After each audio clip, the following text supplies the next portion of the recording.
Moving on, top Russian officials, including Foreign Minister Sergei Lavrov and President Putin's advisor Yuri, are set to meet U.S. Secretary of State Marco Rubio in Saudi Arabia.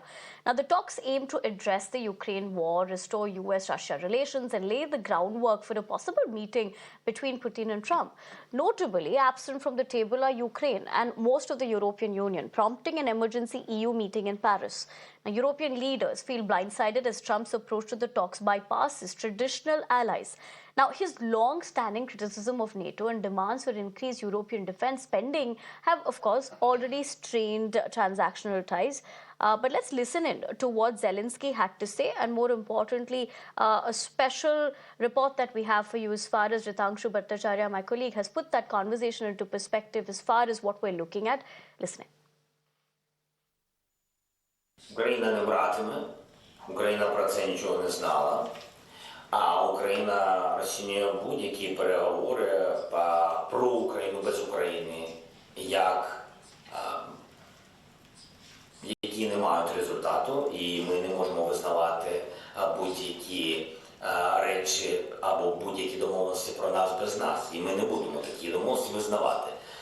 Напевно, там є двосторонній трек України, і вони мають на це, я маю на увазі Сполучені Штати, мають на це право, якщо у них є двосторонні питання, і якщо чесно, вони і до цього про це говорили, тільки тепер стали публічно говорити.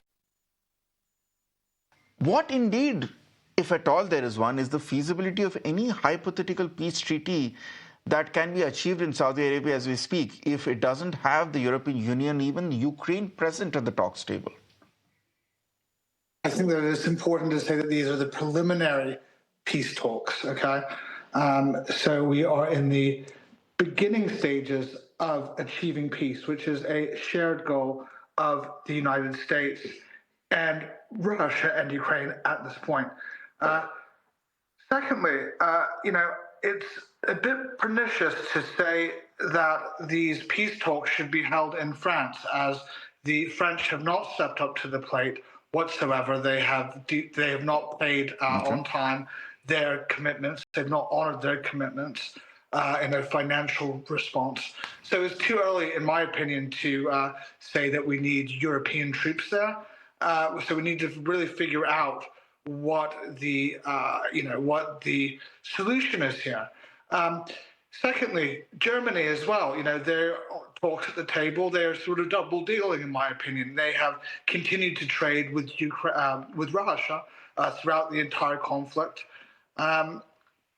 So America has been very generous with Ukraine, and we are still working to actually find a long-lasting strategy for peace. I would say that in the past 3.5 years or 4 years now, this is the most significant and groundbreaking step towards peace, which is really the end game. I mean, let's make it clear. We want no new wars, and we want peace. We are the party of peace, through strength, of course. So whilst there was a contagion effect with just a few months ago, you saw a lot more tension happening, especially in China and Russia. Now that is subsiding. We are also, just trying to close it all down. So, look, we're dealing with very regional challenges and conflicts, and it's tough. It is tough, and it is uncomfortable, especially for the Europeans. They have not really stepped up to the table as far as GDP spending goes on defense, and they certainly have with their messaging and what's actually happening is not the case when it comes to Ukraine aid and help. So I think they're putting the cart before the horse by sending troops to the border and sending troops to Ukraine at this moment in time. So we really have to see how it unfolds. Okay, so if taking that into account, let me bring in Ivan here.